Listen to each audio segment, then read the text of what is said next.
বন্ধুরা, শুরুতে দুই আপুকে দেখতে পাচ্ছেন লাইনে দাঁড়িয়ে আছে। আর প্রথমত এই বৃদ্ধ মা আসে, আর এই বৃদ্ধ মাকে দৌড়জনে সামনে বসায়। আর এই বৃদ্ধ মা চলতে পারছিল না, বলছে আপনি এখানে ওঠেন, আপনি তাড়াতাড়ি উঠতে পারবেন। কিন্তু পিছন থেকে হঠাৎ করে এক আপু এসে ঝগড়া লাগাই দেয় আর বলতেছে আমি এখানে উঠছি, এখানে কি হয়েছে তোমার, আমি পিছনে থাকি। কিন্তু এই আপুটি টুচ্চুর ছিল, সে সামনের আপুর থেকে সমস্ত টাকা চুরি করে নিয়েছিল।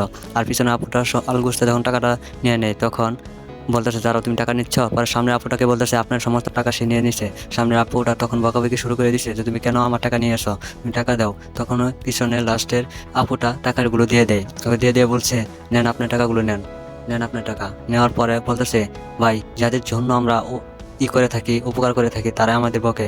আর এরকম দেখুন বন্ধুরা, শুরুতে দুই আপুকে দেখতে পাচ্ছেন লাইনে দাঁড়িয়ে আছে। আর প্রথমত এই বৃদ্ধ মা আসে, আর এই বৃদ্ধ মাকে দৌড়জনে সামনে বসায়। আর এই বৃদ্ধ মা চলতে পারছিল না, বলছে আপনি এখানে ওঠেন, আপনি তাড়াতাড়ি উঠতে পারবেন। কিন্তু পিছন থেকে হঠাৎ করে এক আপু এসে ঝগড়া লাগাই দেয় আর বলতেছে আমি